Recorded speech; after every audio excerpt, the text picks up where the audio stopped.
this come out for people to see?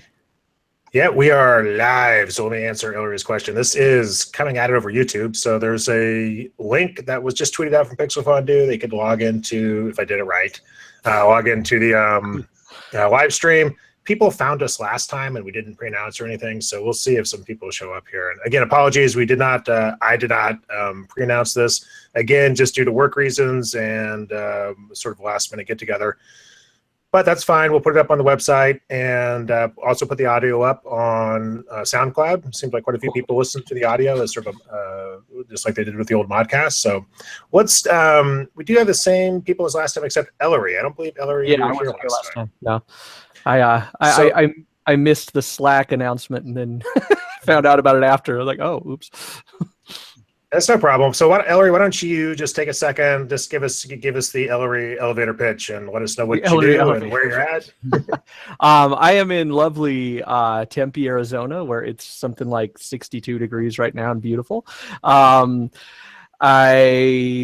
have been a MODO dude for like 10 years, maybe a little more. No, more than that. So yeah, it was version 102. I came on board with MODO. It was like my 8th 3D app, so it wasn't anything new, but it was one of those sweet spot apps that you start using and go, oh, you know what, things work here the way I want them to. So that was cool. So I've been using MODO ever since. I also use other stuff, but MODO is kind of my main daily driver 3D app. I teach at Arizona State University, animation, motion graphics, visual effects, so a lot of the same kind of stuff. And I do training, group training, private training, online training, seminars, webinars, that kind of stuff. And then I just work on my own projects aside from that. So it keeps me pretty busy. And I've got 3 kids, so that keeps me even busier. So there you go. And then when did you start actually making training videos? When did I start doing training videos? That's a good question. I started doing some seminars. I did mostly like Adobe and Apple products back in 2007. So that's been about 10 years. And then right after I started doing those were live live sessions. I'd have groups of like 5 to 10 people. It was mostly working at like Adobe certification. And so I started recording stuff not long after that and wrote a book starting in 2010, came out in 2011. And that was when a little bit before that was when I started doing online training to a large extent. And I've been doing it pretty much since 2010. So quite a while. Great. Okay. So let's talk about a couple of things. I thought maybe we'd start off with William Vaughn. He released his Pushing Points Hatchet Tool Kit since the last roundtable, and you've sort of teased another one. Do you want to tell us a little bit about tell us how Pushing Points how the Hatchet Toolkit is doing? I'm interested to know how sort of third-party plugins do in the MODO community, and then maybe let's talk about Polystyle a little bit. Okay, so I really don't have a way of judging how the Hatchet collection is doing compared to other things, but I'm very happy with the the number of artists that have picked it up. It's a lot more than I thought was going to happen, and the feedback has been great. I mean, that's probably the most rewarding part is that I made the tools, most of them for myself, and then some of them just users asking for things online, and I saw it as an opportunity to kind of challenge myself with Python scripting. But then to have the feedback from everybody saying like, oh man, this this particular feature I missed from another piece of software and now I have it, or this tool is cutting down my modeling time and things like that. So that's been exciting, and the feedback's been been really exciting, and it's encouraging to do more, which is kind of where the Polystyle kit, and actually I released it today. I couldn't wait. The plan was to release it. The plan was to release it tomorrow, but I got the last bit of feedback from the beta testers of the kit with nothing but like, hey, thumbs up, I think it's good to go. So I figured, why wait a day? That would just drive me, that would drive me crazy. So yeah, I released it a couple hours ago, and the sales are already taking off, which is kind of nice. So what I did, and so far all the sales have been from Hatchet the Hatchet Collection users. I wanted to kind of give a thanks to the people that supported the first kit. So I gave a healthy discount to anybody that owned the Hatchet Collection to pick up the Polystyrene Collection.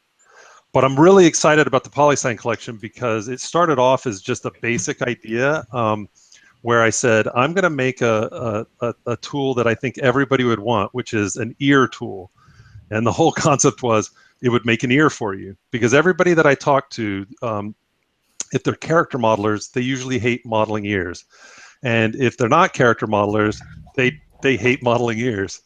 So so it really started off that way. It started off as I was just going to do a single little script that you would run and make an ear. And then once I did that, it was kind of fun to watch it actually just pop an ear on. And then I just started growing it from there, and do eyes and nose and mouth and hands. And now you can pretty quickly put a character together. So Ed, you were beta testing this one a little bit, right?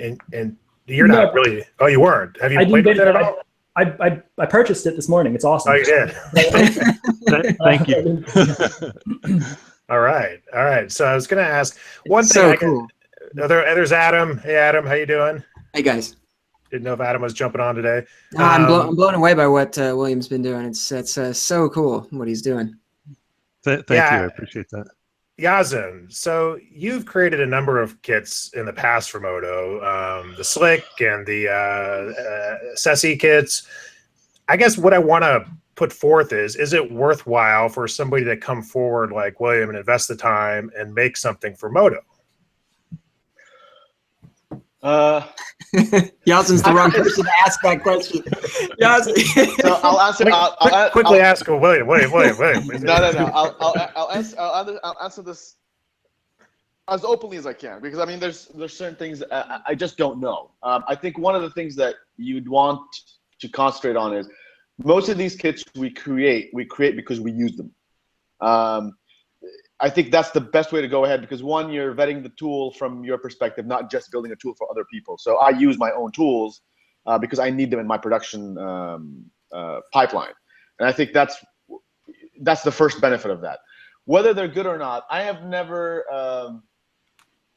in the initial ones, Slick 1, SES 1, 2, and Pad, there were definitely great successes for me personally, because I think what happened is that my contribution was a lot of my time, and maybe I did them. I usually do my kits when I have some downtime. Obviously, William, that's the different case for him, because he just does that like while he has uptime and like doing something else.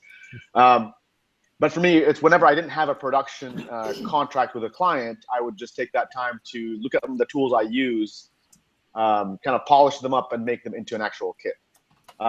Slick 2 was a bit different because I invested a lot in the programming aspect of things, which was something I don't do, which meant I have to pay somebody to do that, and it costs a specific amount. And I think that one, while it did well, it didn't do as well as the previous ones before. But there's also a number of factors that I may not know about. One is HDR Light Studio came out during that time.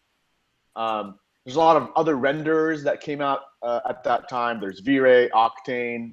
People kind of, Keyshot have been using other tools as well. And my tool is really strictly just for MODO. I think it took me even a bit more time to actually have it working in Octane in MODO. So there's a lot of things I just don't understand what happened, and I don't have the data for me to confirm what exactly. I sent out a survey to the customer to kind of get a handle of it, but that brought back some of these things and confirmed that, yeah, some people are using other renderers. Some people already have what they want in HDR Live Studio, or they have what they want in Slick 1, which is a fair point. There's no arguing that. So I think it's definitely worth it if you're solving a problem that you feel is one big enough for you, but also you feel that other people will benefit from.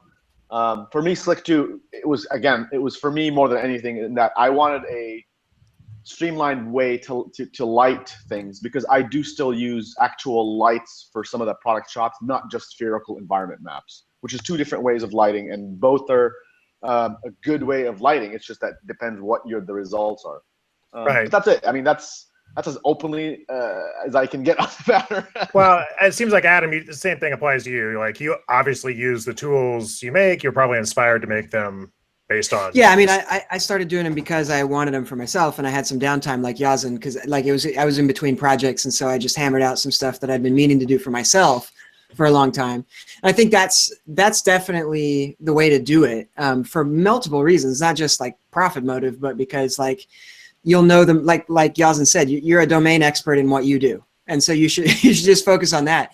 But at the same time, like, you know, not my most popular, but my most profitable kit is Kelvin, which is another sort of rendering and lighting plugin like Slick.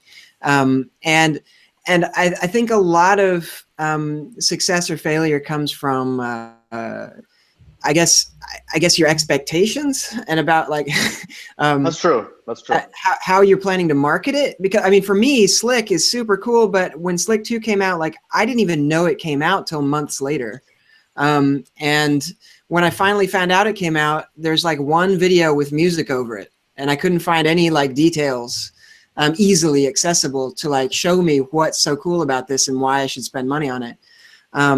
And so it's possible that I am the perfect Slick customer, and instead I just went ahead and made my own thing, which is, you know, so. No, it's fair enough. I mean, we released a bunch of videos. Why they weren't visible is, I guess, the question that I don't have an answer. I don't have not 100% answer, but a clear answer of why that wasn't. And I would love to hear what William and other people think as well. From my standpoint, doing plugins and plugins, kits, and training, as they call them internally, I think, PCATs, is that I've had the most success, and this is like controversial to even say out loud, I guess, but I've had the most success with relatively high prices, because it's a fairly small community.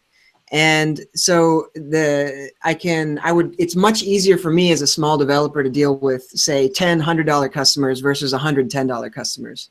It's just supporting it is easier, accessing the right people, the people that really care and see value in it is easier, all those things.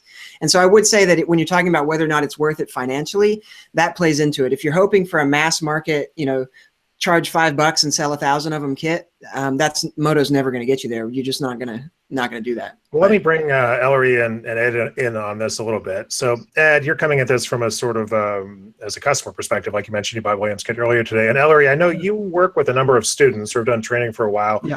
You know, when I work with Maya or talk to Maya people, there's a certain handful of scripts and plugins that are kind of thought of as must-haves. People, a little less now than it used to be, but that people get all the time. Do you see that, Ellery, with students today? Is there like do you set them up with scripts? Do you point them to pushing points? Are they aware of things like that? You know, it's kind of a tough question here with my current body of students, because I have a lot of students who are at kind of a lower to, you know, maybe light intermediate level, which is a lot of who I get. I've got a lot of lower division students, and then by the time I get to my upper division students, the students that would use the stuff, it's down to usually just a handful. And I'm in a film program right now, so I've got a lot of students who are, you know, directors, who are cinematographers, who are screenwriters, and they'll take my classes more to know how to deal with the visual effects artists or the animation artists. So I don't get as many of the higher, more developed students, just in my current position. Now, usually what I try to do, though, in teaching is I try to teach a fairly broad approach so that when they're looking at problems, they're trying to figure out how they can solve a problem, but they're trying to see how they could solve that problem if they had a different set of tools. So looking at it more on a kind of a theoretical level, because I found that over the years, tools change so much that if you focus a ton on just a tool and learning the tool, you get left behind, you know. So if you're a freshman and you start learning, you know, MODO, Maya, Max, whatever, by the time you graduate and it's a few years later and you find your gig and, you know, it's a couple of years later along, tools have changed. And if you have spent all your time just worrying about how to use the tools, I find that students get stuck a ton. Whereas in classes where I've taught more on the, you know, obviously you have to cover the tools, but, you know, I try to focus the teaching on the theoretical and the, you know, the kind of procedure level, of how to approach a problem as opposed to, what button do I click on, then those are the students that follow that. They get a lot more advanced. So I haven't really pushed a lot of plugins and tools and things like that to my students en masse, but yeah, I think it's the kind of thing that as they get a little bit more advanced, we start talking about workflow and we go, okay, what kind of things do you do all the time? What things do you do tons that there is an existing plugin that could speed up your workflow? So that conversation happens, but it's usually only with a small handful of students, just given my current position. I couldn't agree with that more. I think that's absolutely good advice, and I'm glad to hear that. And I've also taught college classes and taught in a very similar way with students, and they always want the latest kit. And some of the kids want to trick out everything, and that's fine, but it doesn't. I mean, I think ultimately but I always tell my wife, when we got married way back in the day, she had this really terrible job and a terrible boss that made her do some really just mind-numbing tasks. And I told her at that time, she was coming home telling me things she was doing at work, and I said, okay, here's a house rule. Now that we're married, if you're doing something repetitive on the computer, you're doing it wrong. Come find me, and I'll tell you how to make it better, because computers do repetitive things super well. If there's one thing you shouldn't be doing, it's repetition. So I just tell students, like, yes, learn the vanilla tool. That's the thing you should be learning. But then, when you find yourself doing something repetitive, do a little Googling, and you're going to find people that have fixed that problem for you, almost guaranteed. Yeah. That's a great point. Yeah, I think pointing to people to where to get those scripts is probably just the most important thing for them. So teach them everything, and then say, if you're looking for more stuff, go to, there's Seneca's got a bunch of stuff. There's the share site, and the forums are always a great location for that. Well, I'm going to go back to Ed, because I think he's like, I'm just looking at him as more of the standard MODO consumer. And where do you find, when you buy stuff, are you getting information from the forums, or where are you finding the Foundry website? Definitely the forums are the main outlet for that for me. And one thing that I'm learning, I think I had an irrational fear of kits early on, because I was afraid that I would purchase a kit and the next version of MODO, maybe the developer wouldn't update it or whatever. And that really prevented me from jumping on board kits previously. But now, that seems crazy now, because the kits make everything so much easier, the kits and plugins. But if there's anybody else who's thinking like I did, definitely just get over that, because in retrospect, it's crazy. Yeah.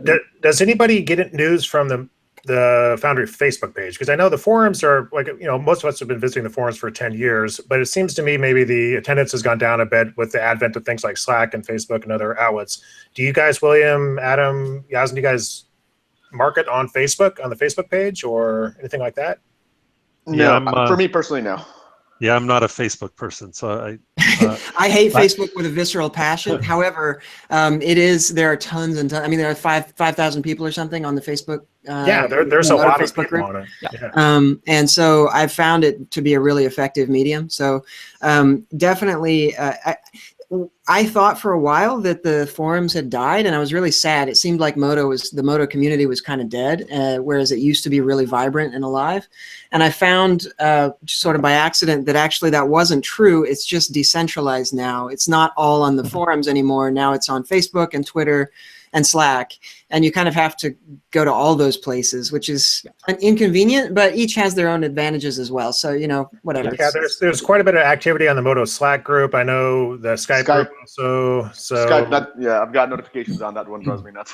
Yeah. It's always nice to be in that loop.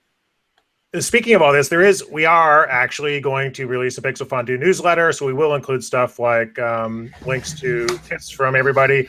If you are watching this or listening to it later and you have something you'd like to announce via the Pixel Fondue newsletter, let me know. Just send out an email to contact@pixelfondue.com, or you can go to the thread on the Foundry forums. And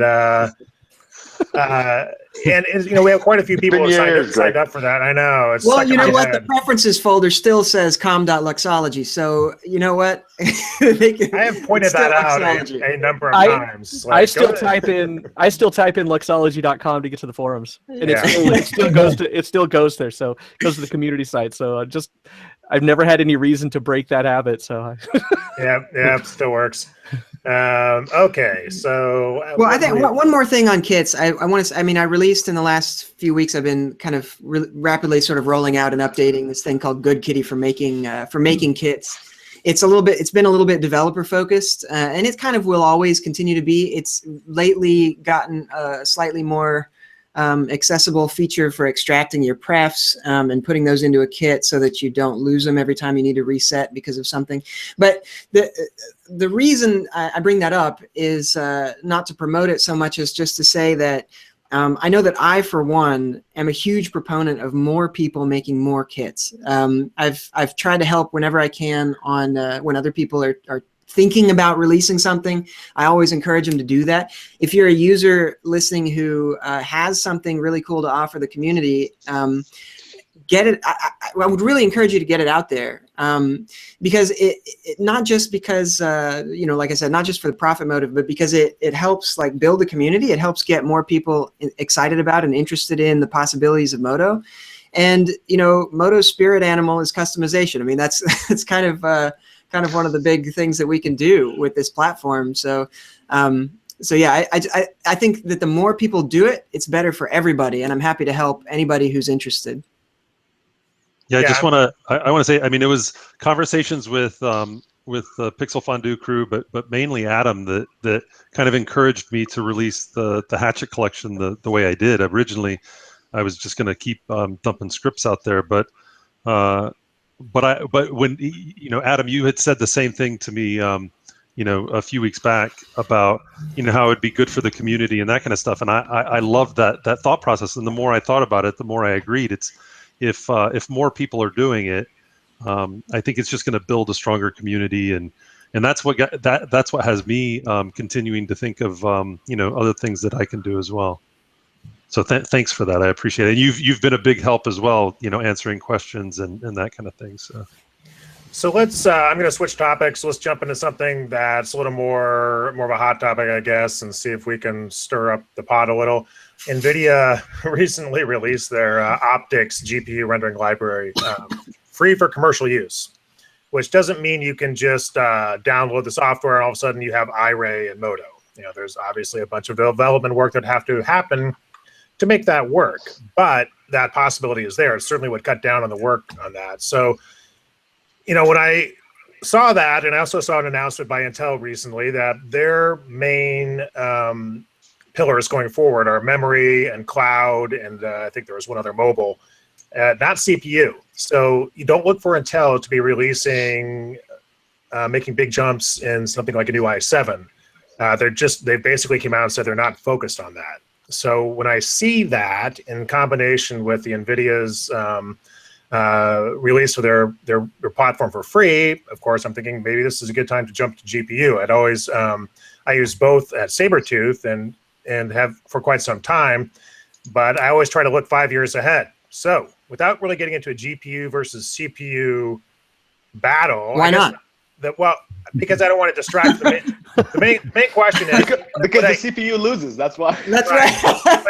to me, hold up. To me, the bigger question is, if you're to move forward on that and you leave AMD users or OpenCL users out in the cold, is that a good idea? It is, because for a small program like MODO. Okay. Well, no, I think so. From my standpoint, so the big advantage of CPU, of course, is for farm usage, right? And there are a lot of other things that play into it. There's a lot of nuance and complexity, but ultimately, I think we need to be moving toward more GPU stuff. The problem, however, and one of the major reasons that I don't do it, well, there are two reasons why I'm still using CPU and just using the default MODO renderer. One is, again, farm usage. If I've got multiple clients that are they already have farms set up for MODO, I'm not going to use some GPU rendering just because I can get this one image out faster, when in fact I can do an entire animation at 200 times as fast because I'm using a farm. Now, is that I mean, in the long term, of course, we can do GPU rendering on the farm too. The farm nodes just need to have GPUs, and that's that's fine. That's a possibility. But for now, that's not the case. The other reason is because the MODO renderer gives me access to all of the power of MODO's A shader tree procedurals and nodal shading, which Octane or V-Ray don't. So, I think V-Ray isn't missing much, to be honest. Oh, really? Because I haven't used the straight up shader tree. You don't even have to use the V-Ray specific materials. They did a very good job of integrating it. So when you look at that, it is possible to use the shader tree, and there's a few procedurals that MODO has licensed from a third party that they aren't available. But you're missing the previews, some of the preview's best features, because the MODO or the V-Ray preview and even the Octane preview I don't think are quite as good as MODO's preview. But it's there, and you make a good point. But I'm trying to look 5 years down the road. There will absolutely be GPU render farms. There are right now. You can jump on. Yeah, absolutely. Yeah. No, MODO should have a GPU render. I mean, they need to switch it. It's just, but I don't know of any internal plans to do it, and I hope. I hope I'm wrong. Do you think they should switch it, or maybe just offer it? Offer it as a Yeah, I mean, they should just extend the library to allow you. Would you pay a couple $100 for an iRay from the foundry? I would pay. For iRay from the foundry. Yeah. I don't know about that. I would want it to be basically an equivalent of the MODO renderer. Well, it's going to be using the iRay library. So it's essentially, it's the MODO renderer. You'll be using the shader tree. You'll be using preview theoretically, but it's using the GPU library that powers iRay, which is the optics library. Well, I don't know about the optics library. I can't say yay or nay about specific technologies, but I would pay $1,000 for MODO to support a GPU in the preview. So you would pay for it. So the reason I brought it up is like iRay. If you want to buy iRay right now for say Maya, it's $200. It's a pretty negligible purchase. Yasin, what are you thinking? It's a difficult question. I don't know. It's would I pay more to get? Yeah, if somebody's giving me something extra and I don't have to purchase a bunch of other tools. I mean, right now I have to support there's about 6 different 3D programs that are either rendering, simulation, or something of that nature that MODO doesn't offer. So if I can have one place, great. But if not, I would pay 20% more just to get compatibility between these damn programs. Just jumping from one thing to another is just nuts. All the little tricks and nuances, and the UV didn't come out right. You have to scale this correctly. That's exactly why I'm using MODO's default renderer. Yeah, by the way, like for Adam, when you're a one-person shop, you suffer from that a lot because you have to spend a lot of time going back and forth between things. If you have a large team and they're dealing with that, you have more like a pipeline or something, and you've already kind of automated some of those processes. It's great, but the more power you have in one place, it's like the sculpting tools. I always when somebody tells me MODO has sculpting tools, do you think it's better than ZBrush? I'm like, no. If you want to do sculpting, go and sculpt in ZBrush. But if you're sculpting a little nuance in something you've modeled, just as like I need a little bump here, do it in MODO. I mean, that's what that tool is for. You can do that. But it's got sculpting tools, but it's not a sculpting tool. So Ed, as more of a casual user, would you spend a couple $100 on a GPU renderer? I would, but not anytime soon, because I'm starting to build my own PC for the first time ever. I'm switching from my MacBook Pro, but now that I have a GPU like an NVIDIA GTX, I bought a 1080. I would. And how much did you pay for your 1080? Oof, let me check. $600, $700. $629. Yeah, so let's say you're willing to pay $629 for this piece of hardware.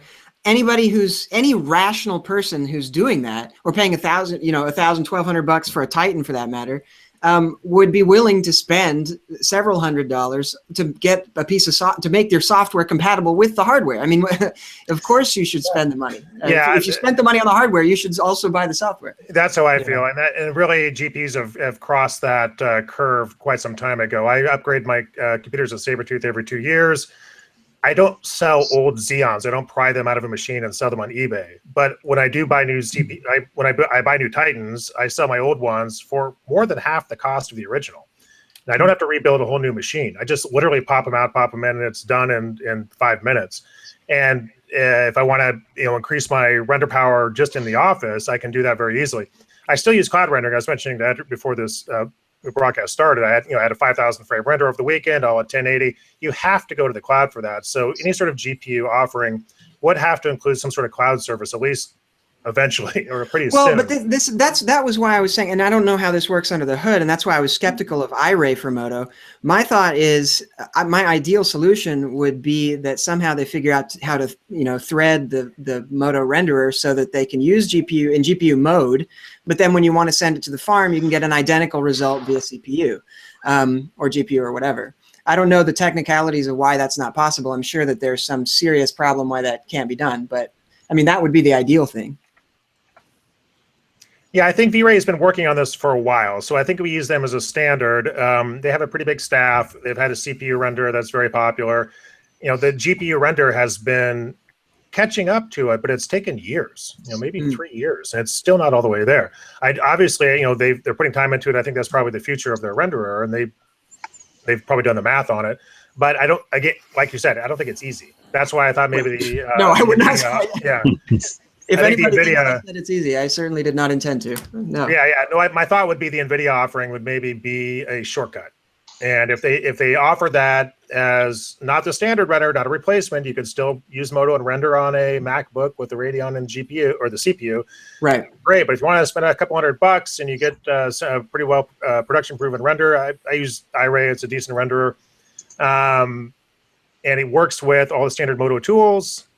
And yeah, it just supports NVIDIA hardware. I think that's fine. If you spend $1,000 on a graphics card, you want to use it. Yeah. And the other GPU renderers out there, iRay, Redshift, Octane, they're all running on NVIDIA, and they're all doing just fine. I think they're making a lot of money. So I think it's okay to just go NVIDIA. I would guess a hell of a lot more than MODO.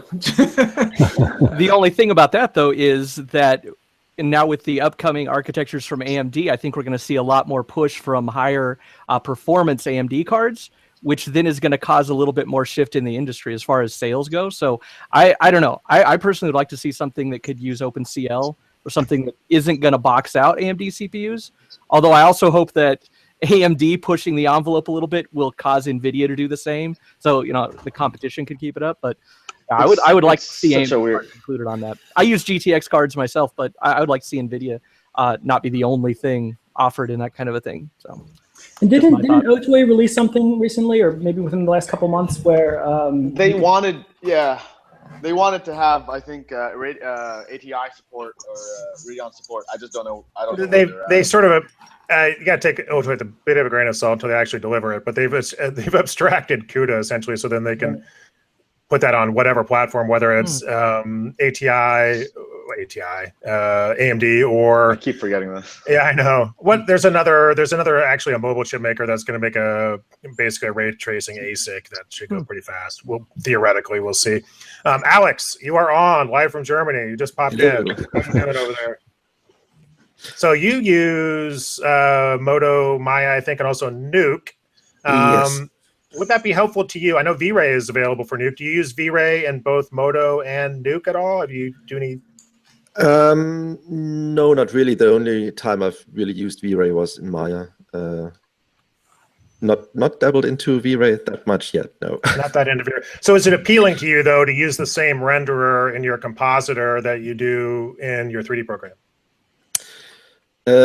In theory, yes. I mean, most of the 3D stuff I've done in Nuke hasn't been like taking too much advantage of ray tracing and stuff. It's more like quick hacks and get in fast, get out fast. So, I mean, I can see the appeal to stay within Nuke and do all my 3D there, or most of it, or but I mean, since I also have MODO and I'm pretty comfortable there, I'd rather use a full 3D environment and just use the right tool for the right job, really. And not. So it's not something super appealing to you. So William, you don't do a ton of rendering, I don't think. You do. I think maybe I'm wrong, but is something like a GPU render to keep your eye on that market, or is that appealing to you as more of a modeler, or you just don't pay attention to that stuff? to be honest, I really don't pay attention to it. You guys are talking, and it's another language for me because I have my system right next to me, and as far as I'm concerned, there could be a gerbil on a wheel in there. He's like, I use computers. What are you guys using? Yep. I have Mine my has a mouse. like I have my resources for when when I need a new system. I have a really good friend that's what he does for a living, and so all I have to do is say, this is the budget that I have. These are the tools that I use. What's the best thing that I could get for my specific needs. I'm still using the old school IntelliMouse. It's my favorite mouse. I get made fun of for this one, but it's the most comfortable mouse for me. I just use I use what works. So as far as rendering goes, I do quite a bit of rendering, but I just use the default MODO renderer. I'll render my passes out and either composite them in After Effects or Photoshop. But if I could render faster, would that be worth spending the money? Absolutely. The systems that I buy, I think are affordable, but they're definitely not cheap. I try and I don't get the latest and greatest. I always get what's recommended to me, which is just something that's going to be a workhorse. Right. Okay. Well, I think I've known the developers at the Foundry for quite some time, and those guys work their butts off. And so, I know there's a lot of discussion on the public forum and also in the private forums and Slack and other groups about GPU rendering. And I guess I feel like I needed to put in a good word about the developers. Like, any sort of non-move towards GPU that's happened so far hasn't been out of lack of effort or not because they're lazy or something. Yeah, no, they're definitely not lazy. They're working super hard, and the challenge is very difficult. This is actually, MODO's getting to be, dare I say it, MODO is an aging platform. It's been around actually quite a while now. It's got lots and lots of legacy code, and it takes a long time to turn a big long ship like that. But it is super important, and everybody who talks about it, really wants it. I just, well, like I said, I cannot see the Foundry, the way that they've done things in the past. Yes, they acquire stuff often, but I cannot see them adopting something like iRay. I just don't. Maybe they would, but I don't. It just doesn't seem like something they would normally do. Like, they would want to do it in a way that's more ideal for the specific, specifically for MODO. But yeah, it seemed. It seems like ideally you would have the same renderer, live renderer in Mari that you would have in Nuke, that you would have in MODO. It would work across all three platforms. And honestly, like I said, I think the writing is on the wall. Intel is not making CPU performance a focus. That's over. That's not happening anymore. So NVIDIA is driving ahead full steam. So again, a couple years down the road, what are we going to be using? A $1,200 i7 that's 1/4 as fast as a $400 GPU? Nobody wants to do that. So some movement has to be made, and maybe it's just making MODO's shader tree and the preview and sort of the built-in systems more attainable to a third-party renderer. That's fine too. I like using Octane. I like using V-Ray inside of MODO. But we'll see. Any other thoughts on that? Final thoughts, anybody? Yeah, no, I would totally agree with that. My last system that I built with a mid upper level chip, and I see no reason to upgrade my CPU, and it's been 2 full years. However, I've upgraded my GPU in the middle of that time, and I added extra RAM, and my system always feels snappy. And I imagine in another year I'll probably upgrade my GPU again. So yeah, there's something in 5 years. I think that's a definite thing that we need to be moving that direction. And I think, like you said, just making MODO's built-in stuff either easier for a third party to leverage, or if they make some kind of switch internally, either way is going to be important going forward. And I don't know if this is a 5-year thing or a 10-year thing. I can't wait for the day when you stop talking about rendering. Like, it's not a thing. Like, your model is done. Like, when you're done, you're done. I've assigned what the materials are. It should be, smart enough, intelligent enough for me not to have to go and fiddle around with all these settings, and I've got to wait for the lighting to work. Like, I just want, I think real time. You remember when, I don't know if you ever did press work in the 90s, but do you remember when ripping was a thing? Yeah. Oh yes. I mean, that's what this reminds me of. Like right now, we're fighting over this whole big thing, and we've got rooms full of computers doing our ripping equivalent.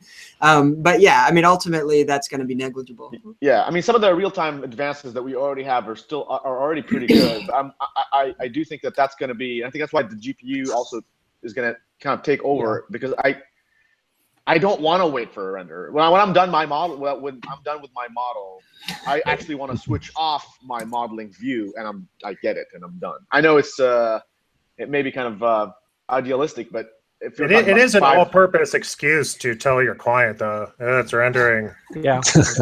I know, but there's a lot of things that 5 years ago, 10 years ago, you were telling your client that you could no longer tell the client. Yeah. You have to evolve your tools. I'm just gonna start. Next time somebody asks me to do a display for Best Buy, I'm just gonna take a MODO screenshot and be like, "Here you go." But rendering has been a constant like throughout forever. I mean, I remember in 1994 waiting for renders. And you know what? I was waiting the same amount of time for a render then that I am now, but now my render isn't 320 by 240 interlaced. It's 1080p or 4K and it's 60 frames a second. So it's like I think we can always say, it'd be great if rendering didn't exist, but then we're always going to think of things that we could add into the rendering to make it that much cooler and that much nicer. And you know what? We're all gonna still use those cool things because we're not gonna be like, ooh, there's a cool thing to make my render look better. No, I'm not. Yeah, I my nightmare scenario is somebody adds up all the time in my life I've spent staring at a render progress bar and says, Greg, you spent 17 years, 3 months, and 4 hours staring at a progress bar.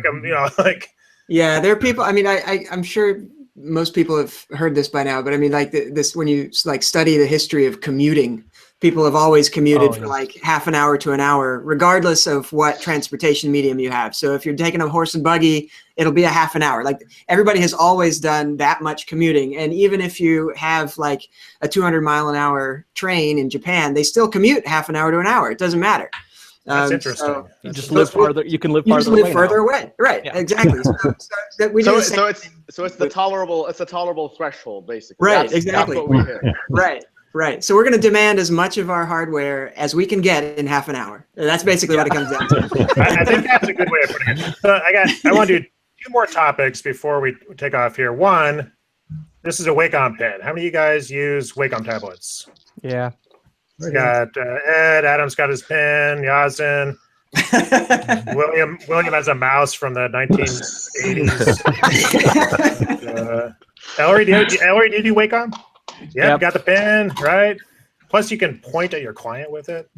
So we got the mouse too, right? So I thought Dell introduced a cool new product at CES, and they had basically it's similar to the Microsoft Surface Studio, but different. Where it's a separate screen. It's not a computer. It's not a Cintiq. It's a 27-inch monitor, essentially, that with Wacom technology and pressure sensitivity that you plug in and you use as a sort of a dual monitor setup. Is that a vibe? Yeah, the vibe. I'm just showing. He's holding control. It's like controller show off. So right. All right. Everybody, pull out your peripherals. Let's see them. Whip them out. Oh, wait. I've got one more. These are Oculus handpieces. Right. Oh, I got one of those. Hang on. What was that one, Yazin? Space Mouse, baby. Space Mouse. Connection. Oh, yeah. Space Mouse. Well, does that appeal to anybody? I thought it looked kind of cool. What? Which one? The Dell. Yeah. Yeah, I think so. It's always going to be, is it at a price point that it's going to save me enough time for it to be worthwhile? It's a lot. That's the question. It is expensive, so it's like $1,800. Yeah. I got to demo one of them a little bit ago, and it's pretty neat. But honestly, the Surface, it's the same thing as the Surface, right? Except the Surface is the full computer, right? This is actually this is a dual monitor setup. Right, but really I just mean in terms of your interaction. I also think the stylus technology is different because the Surface is the N-Trig technology, and so that's what I'm getting to. So the Dell is doing more stuff off the shelf, and they have a lot of limitations that the Surface doesn't have as a result. And if you actually, I think the idea of the one that the Dell is showing off is neat, but I think you should go and try it basically before you make a decision. Don't just order it online, because my experience was not awesome with it. I have to admit, like it's a good idea, but the technical aspect of it, it just wasn't as. What is nice it called as you would again? think. Oh, I don't know. Let me Google it really quick. Has anybody tried the Surface Studio?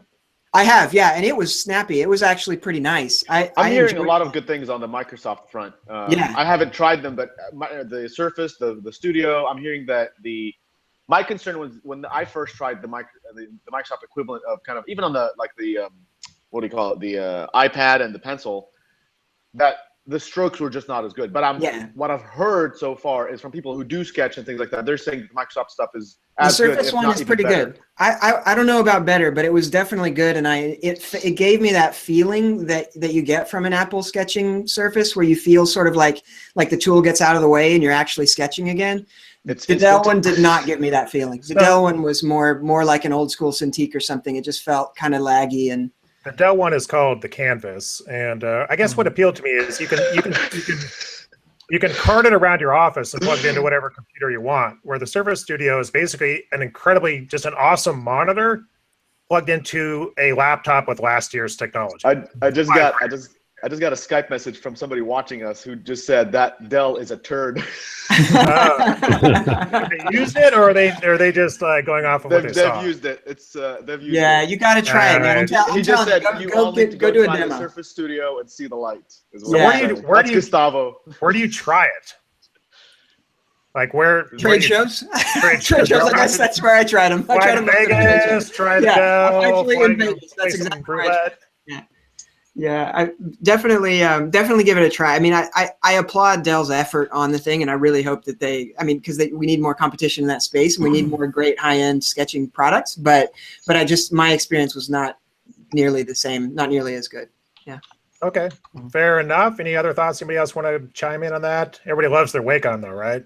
Yeah, well, actually, yeah. Love hate. I think the Dell is actually using Wacom technology, but it's just there's like two different types of Wacom styluses. There's the EMS and then another one, and it's not. No, I use the passive one all the way, baby. Yeah, the passive one.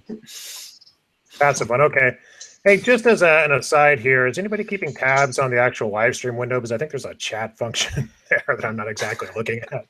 Yeah, I looked over there a minute ago. Okay. I don't see anything in group chat. I don't know if there's anything on comments or whatever. Like, can outside people go to group chat? Yeah, or no, it's not on the actual live stream window, but there should be some sort of comment section on the stream itself, on the YouTube. Yeah. So anybody, there's about 50 people watching, and I promise we will get our. I promise we will get our. There's a lot of them. Yeah. What are you guys doing? Go back to work. Right. So listen, I promise we will get our shit together on this. We will pre-announce this the next time. We will have somebody monitoring the comment button, because there's somebody right there saying, I've used the Dell, it sucks. They finally got tired of nobody answering, and they probably Skyped us on. So we will get our shit together. But what's funny though is that there are still people that will answer other people, which is pretty cool. I like that. Oh, good. Okay. Yeah. Yeah, somebody's blowing up about the GPU thing too, like having a coronary, I'm sure. Right. Yeah, so. Okay, I guess last topic, I just wanted to throw this out there. Who has seen Rogue One? Looks like everybody has seen Rogue One. Alex, you've seen Rogue One? Yes. Is it playing in Germany? All right. So is it dubbed? Is it dubbed over there? You can get it in dubbed and in the original version. Sadly, I got the dubbed version. Oh, you did? Really? Yes. Why I is tried that? to avoid it if possible, but this time there was the way around it. Okay, well, they did use, I know John Knoll, the VFX director over there, who actually, I think he may have actually written Rogue One. Yeah, see, maybe he got a little job upgrade, but he had done. He was part of the writing team for that one. He's actually, I believe it's his pitch. It was his pitch. He pitched the story. Idea, Yep. So is that previs he did with MODO? Was that part of his pitch? Anybody know? I don't have that verified. Okay. So I guess this doesn't have to be MODO specific, but as a guy who saw Star Wars in the theater when he was, I think, 6 or 7, I was super happy. I thought it was great. Anybody else think? What are your thoughts? I loved you're it. younger. Oh, William, I go thought ahead. it was. I loved it. I thought it was great. I mean, one of the things that I liked about it the most was that they its own. It didn't feel like they were going by some kind of formula. Yeah. They kind of made a movie that existed in the same universe, but it didn't follow that same formula. Yeah. Yazin, you've got C-3PO behind you there. What'd you think? It was enjoyable. I think I didn't feel it was original. I didn't feel it was like the most groundbreaking movie in the world, and I felt like there's so much homage to the New Hope one, but I still enjoyed it. And I think that while I think in my mind I love A New Hope, and I lived, what was it, 30 years of just kind of having it rerun. But I saw it when I was a kid, and I still kind of like, oh, it was just amazing because I saw it as a kid. When you watch it now, like if my kid watched it, she'd look at him and she's like, those are robots? Like there's a guy, you guys know there's a guy in there, like he's like going around. Like for me, I'm like, yeah, that's pretty true, but I don't think about it. With Rogue One, I think it's a chance to get almost like a revived A New Hope version of that for the new generation, which I think is appreciated. So Ed, you're a little younger than a lot of us. Did you see Star Wars in the theater, the original ones? Stop making me feel so old, Greg. I just said I saw the original in the theater. They did the re-releases for the special editions. So I saw Empire Strikes Back in the theater when they re-released it. Nice. In the 90s when yeah, I had them all on VHS, and I saw Rogue One. One thing that I felt was lacking from the prequels that I really liked in Rogue One, and even I didn't really feel this in The Force Awakens, but just the droid designs and the ship designs. It just felt like really that used that older universe, that lived-in universe. Which so from a design standpoint, I loved everything. The story was just okay to me, and it was entertaining, but for me, but the designs were just I loved. I thought the first, like the last, I can't remember the names. Not Rogue One, but was it New Hope, the episode 7 or whatever, the one that came out last year? Force Awakens. Force Awakens. Force Awakens. I actually I love Force Awakens. I saw it twice in the theater. I thought it was super good and on point and like perfectly relevant and all kinds of great stuff. Really like unique in all the right ways and the same in all the right ways. It was really excellent. Holy crap. I'm sorry. I'm going to remove my opinion. I was talking about The Force Awakens and not Rogue One. Rogue One was awesome. Really? I loved it. Yeah. What? Rogue One is the one that just came out just recently, right? No. I think what I was talking about was that the comparison between A New Hope and Rogue One was incorrect. It's A New Hope and The Force Awakens. I felt there's a lot of similarities between them. Oh yeah, it was like a reboot. It was enjoyable. Yeah, totally. I liked it. My daughter Rogue One, I actually liked it a lot because it's. So I'm the opposite. I'm confused. Yeah, I'm the opposite. I thought Rogue One was like, man, it was good, it was fun, but I enjoyed the movie as an entertainment thing, but I just wasn't like, oh wow, I need to see that again or something. I just thought it was kind of, it's good. No, it was. I didn't feel that for The Force Awakens either. But Rogue One, I felt it closed the gap in my mind of like the storyline, and I think. As a fan of Star Wars, you keep thinking about, well, what happened between this and this, and what happened between it's basically another block in that kind of endless blocks that are missing from a timeline for this. Ellery, you have kids. What did you take them? What do they think? I didn't take them. My kids are younger. My oldest is 12, so yeah, I don't take them to see the Star Wars movies in the theater just yet because if they get just overloaded from it being too loud and scary, I don't want to have to leave. So, so we watch them on video later. I thought he's going to go for midnight.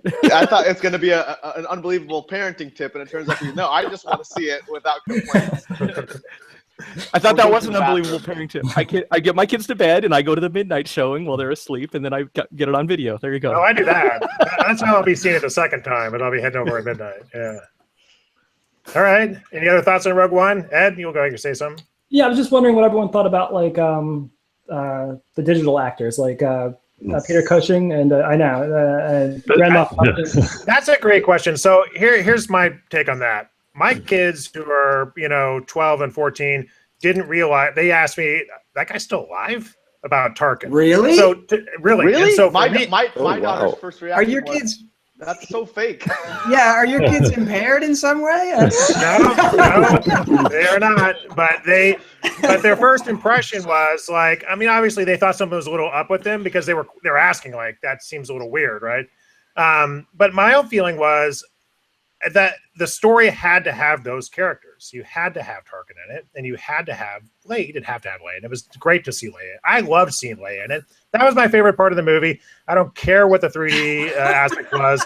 That was a favorite part of the movie. Just say that. I loved Leia, and I thought Tarkin obviously it could have been better. We're getting there. We're not quite there yet.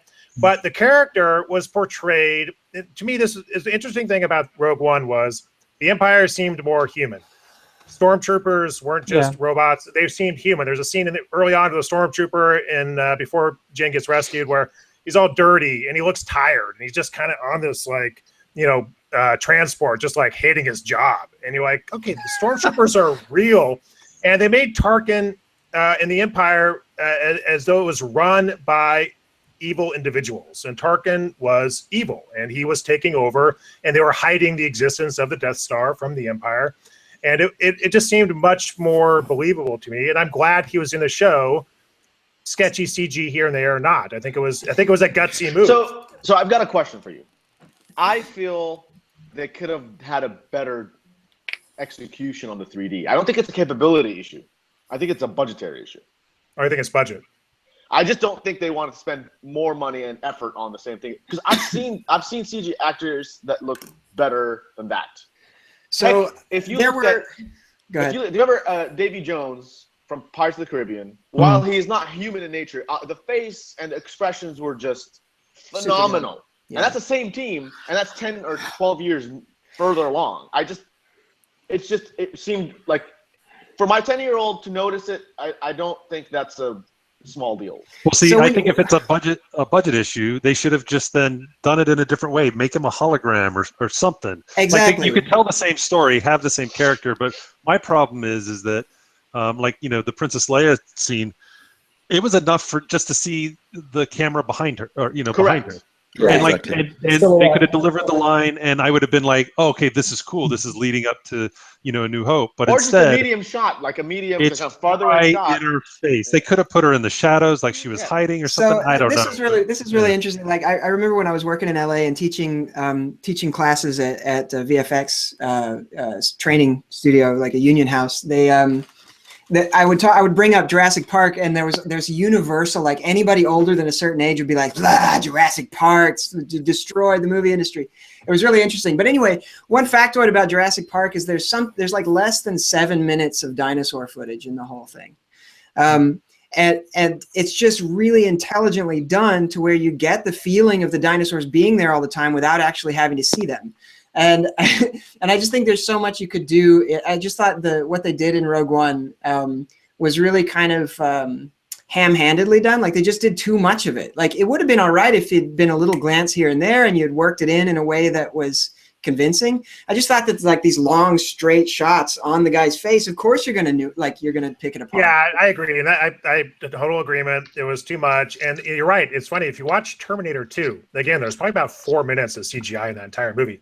But it's done really well. And they just subtly move the camera off and on the characters when they switch in and out of them. And yes, so that could have been better. But I'm giving them huge points to have the guts. Because look, what are they going to do? Not have those characters? I actually disagree that it's guts. I actually think that it's just a gimmick. Like I see it as a marketing gimmick. Like it's really another reason to be in the news. Look, we revived a dead character. Nah, you don't need extra news for Star Wars, man. Yeah, you do. If they had recast the actor, if they had recast Grand Moff Tarkin, it would have been difficult because he's so iconic. But if they just had a different actor, what would you have thought? Do you think that was even an option for them? I thought it would have been, I guess, weird to have a different actor. I think I'm in the minority here, but it didn't bother me. I think. Go ahead, Ellery. Well, I was just going to say, I think.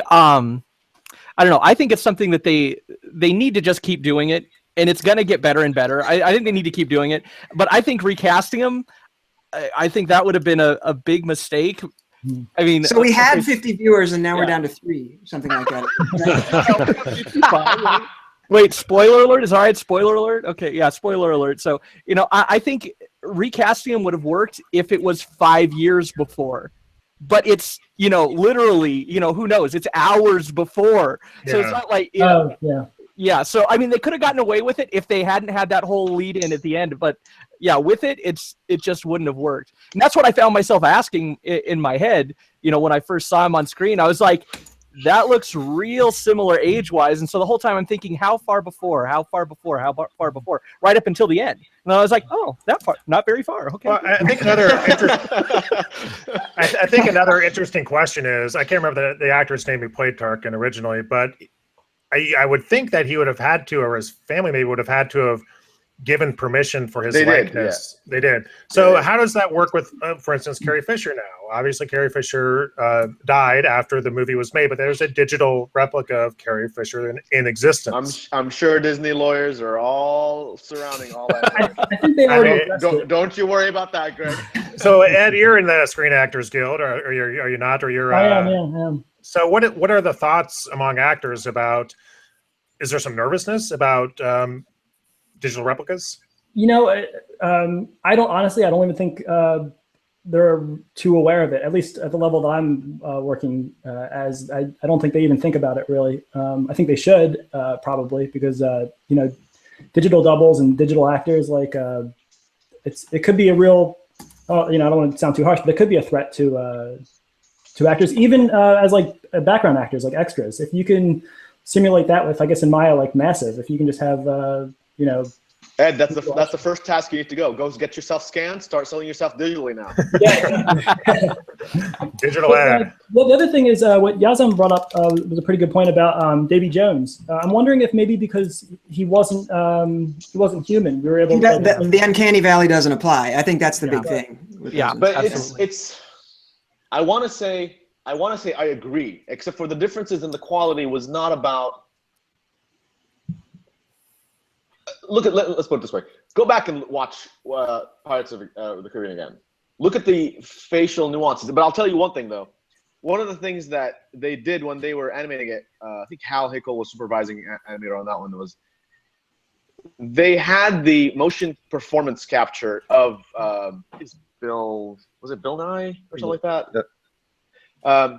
Who did unbelievable acting, but they resorted to actually animate it traditional keyframe style while having that as a reference. That was my understanding, at least from what I remember. This was a long time ago with the conversations I've had. No, David Jones was a milestone. It was phenomenal. The work that was done was phenomenal. I don't know what they did with Turkin, whether they actually grabbed, because I do think that they had an actor on set, and I think they did have the performance capture of that. But every time I've seen a performance capture, there's something off. And I've seen a more successful story done when it's key animated and you have the reference of the performance capture. Did Avatar bother you? Because I saw Avatar again recently. It's hard to think that movie's actually kind of old now. It's phenomenal. Like I thought, it was a lot better than a lot of other movies, but there's still, I don't know what it is. It's really hard to, without analyzing a lot of these things, it's hard to pick up on those nuances. But it's almost like a soft lag of time. Mm-hmm. It's not about the sound being kind of lagged out, but the rest of the performance being lagged. I don't know what exactly it is. But Davy Jones was just a phenomenally done character. I don't know. I think with Davy Jones, you can start to go back to some of the more, traditional animation things where there is exaggeration. There's, there's overlapping action, things that you're going to add in as an animator that isn't going to be captured. That's true. With the level of technology we have now. So they can over-exaggerate some things with Davy Jones, and you're not going to know because most of us haven't stood in the street and talked to a person with an octopus face to really know exactly how that looks, right? And but those eyes. I tell my students all the time. I don't think it was. I think, like you said, they had motion capture data, but I do know a guy that did some of the rotoscoping on it. So I mean, they were going frame by frame and matching. I know for a fact they were doing that because I met a guy that worked on it. But it was eye motion and everything was copied from video footage, but doing it that way does allow you then to go into the keyframes and exaggerate things in a way that really helps to sell it, I think. And yes, I think the uncanny valley thing just doesn't apply in that case, and that's the same reason why you could get away with dinosaurs before you could get away with humans. Yeah, exactly. So I just wanted to bring this up. It's been about an hour. We're now talking about movies, which could go for another hour. Yeah. So should we call this a wrap here? Anybody else want to say anything else? Yeah. I'm getting a bunch of blank faces. I'm trying to bring up some of the images. I'm gonna show you some of the images shown. Yazan is not done with this. This is no, because I mean, even the images themselves, you look at them and you're like, I could pick this, even without movement. Rogue One. Yeah, it's just not there. Probably There's a blurriness to it. It's just He looks like, I just thought he looked like a video game character. That's true. Like, I don't know, you're not gonna see it here with this thing. Can I? Are you gonna turn your camera around? Oh yeah, yes, I am. A frame like this, right? That's a frame. It is gorgeous. I mean, it's gorgeous work. It has really nothing to do. I don't think it has to do anything. But and then you look at that. I think they actually blurred it to make it seem like it's part of the film. He looks. There's a lot of things going on wrong. Well, I guess. And by the way, this is ILM. This is not to downgrade their ability. I think they're capable of doing even more, way more than this. And the artists that worked on this tirelessly, and I appreciate every moment that they put in. I don't. Yeah, I think I'm not a spokesman for them, nor do I know exactly what happened. It's from a consumer, a guy who sits down and makes kits and stuff. Well, I don't think anybody's going to argue that they were perfectly indistinguishable or photorealistic or different from a person. I guess the argument is, did it take your suspension of disbelief? Did it remove you from the movie, or were you okay with it? No, I was like, that's so like really for me, I saw, okay, he's CG. Obviously, he's also dead. He's a CG guy. And I just bought it. I'm like, I'm not going to let this ruin the movie for me. Yeah, yeah, I think that's willful self-deception is what that's called. All right. I feel like I'm in the minority here, but I enjoyed it. No, that's every time I go to a movie.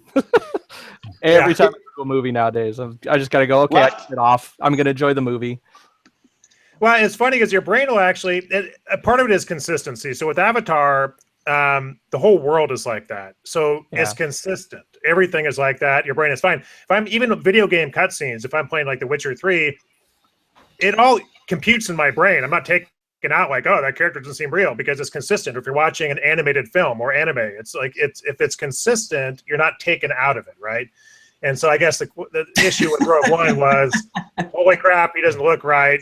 And then boom, you're out of it, and then it's like crap. You got to get back into the movie. So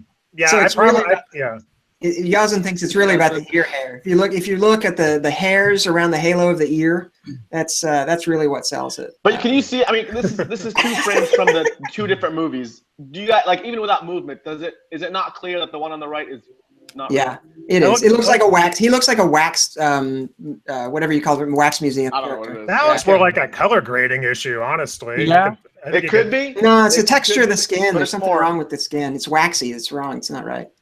Well, I mean, to be fair, they had to dig him up to scan it. I'm kind of that was terrible. And we're out. Wrap that up. All right. So thank you guys. Pixel Fondue Round Table number 2. We promised to get our shit together and promote the third one more than the second one, and we'll get more than 50 viewers. And but we'll put this back on. Talking about Star Wars, man. I'm putting my foot down right here. If the next conversation is about Star Wars, I'm leaving. That's relevant. There's a little MODO involvement. It's in our industry. All right. Okay, guys. I think we're getting a lot of chatter on the chat on me bringing up Davy Jones. That should not have been called for. I may be persecuted. We'll talk later. Okay. All right. Okay. Thanks, guys. Bye. Bye. Bye. Bye.